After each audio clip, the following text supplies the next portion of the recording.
An object is at rest just before it explodes into three equally massive fragments.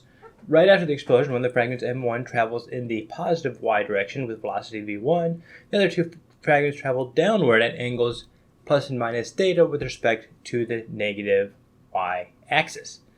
Okay, what is the K1, K2, the ratio of the kinetic energy of fragment 1 to the kinetic energy of fragment 2?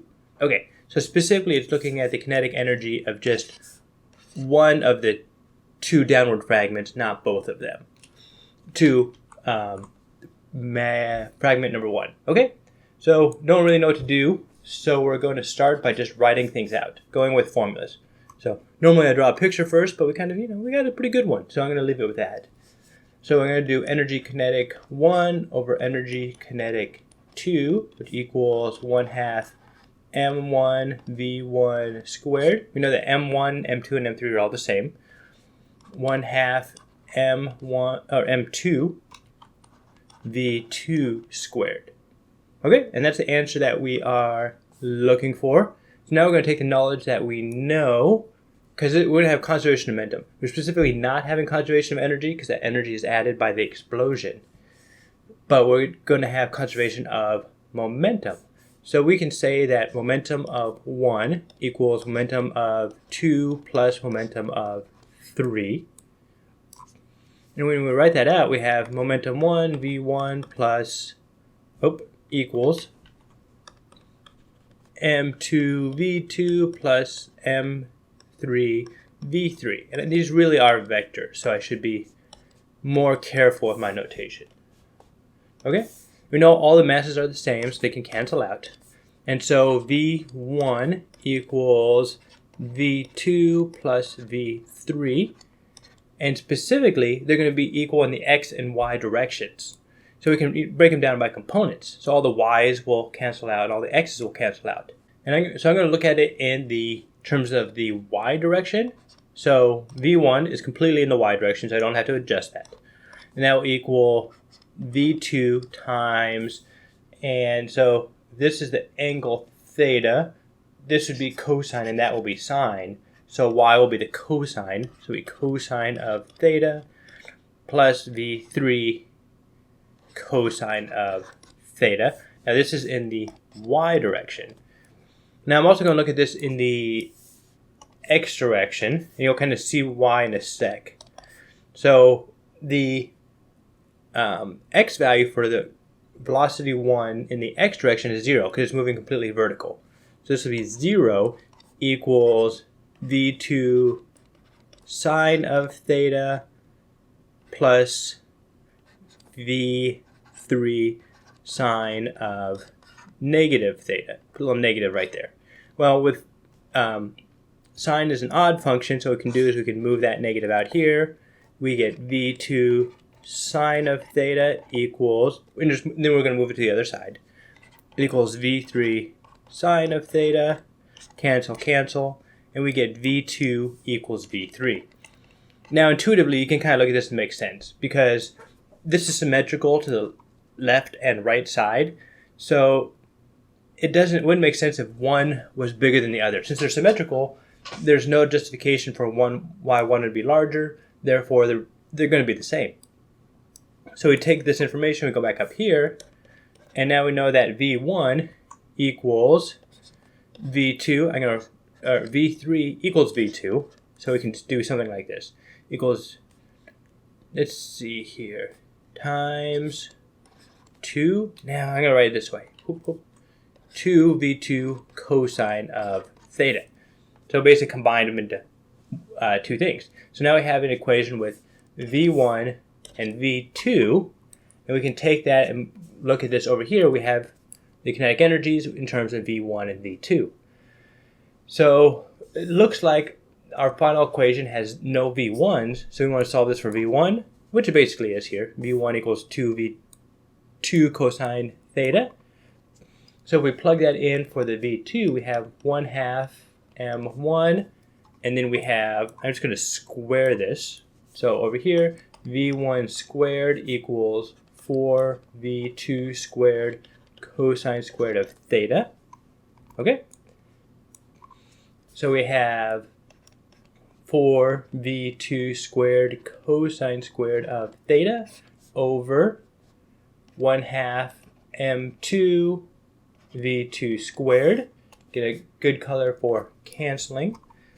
So the 1/2s, they cancel. M1 equals M2 because they're all equally massive parts. V2s are still V2s. And therefore we're left with energy kinetic 1 over energy kinetic 2 equals 4, nope, that looks like a 9, 4 cosine squared of theta. So what we did there was there was very little intuitive understanding of what was going on. The only intuitive understanding had to do with breaking up the momentum, saying that, all right, the x directional momentums have to all cancel out and the y momentums have to cancel out because our initial momentum, P0, equals P1 plus P2 plus P3. And I wrote it kind of a different thing here. This is after the explosion, but this is pre-explosion. I'll call this initial, and then these will be final. The idea here is that we knew that it was initially at rest. Was it at rest? Pretty sure. Yep, at rest. Exploded. Therefore, the momentum, so then since it's at rest, velocity equals 0, the momentum equals 0, therefore all of these have to equal 0, and therefore kind of cancel each other out. So, I guess this would actually be more technically correct if I did P1 equals P2 plus P3. That's okay. As long as you have the concept down, a lot of times the signs will kind of fall into place. Signs are really the most important when you have no idea what you're doing. Okay, so that's how we approached the first problem.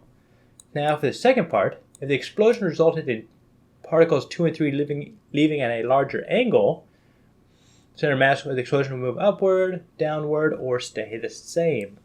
Okay, so I'm going to basically look at this as a change in theta, how it changes with theta. For this one, I'm going to approach it more from an intuitive point of view and less of a calculational point of view like I did with the previous problem.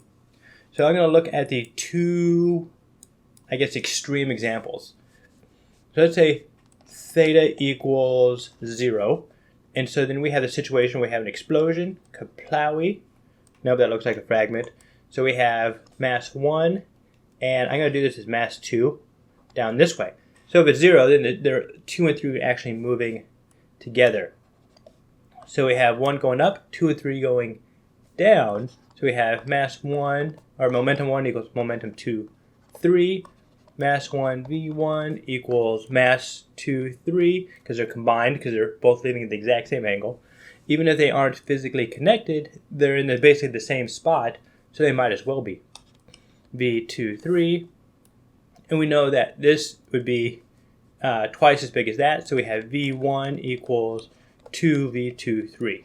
So V1 is moving away twice as fast, so it's covering twice the distance, and so it's moving the center mass out twice as fast as the bottom one.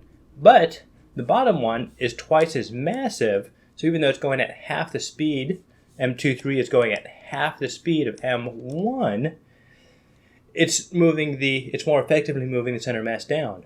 Long story short, one going twice as fast, one being twice as massive. If theta equals 0, the center of mass will stay at the center. Okay, now let's look at the other extreme example. Theta equals, we'll say 90 degrees, or if you prefer radians, we'll do a pi over 2. And so we have something like this, where we have our mass, I'm going to draw it like this, mass 2, mass 3, one going this way, going that way, and then we'll say mass 1 going upward. So if we look at our momentum balance here, we're going to have M2 and M3 moving out to the sides, but mass 1 is going to be going upward. But then to find out how far it's going upward, you still have to have momentum 1 equals momentum 2 plus momentum 3. And this will be looking at them in the y direction. Well, how we talked about it earlier, P2 will be something along the lines of M1 m2 v2 times the cosine of theta. Well, theta here is 90 degrees. That's going to go to 0. Basically, there is no momentum from 2 and 3 in the y direction going up and down. So that would mean is that m1, its speed going upwards, is actually going to be 0. So what we have here is we have m1 just staying there, m3 going this direction, and m2 going that direction. Well, if you look at the center of masses, m1 is contributing to the center right here.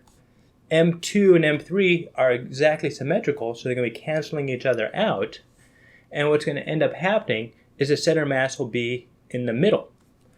And you can go through and do this kind of analysis for all the angles between 0 and 90.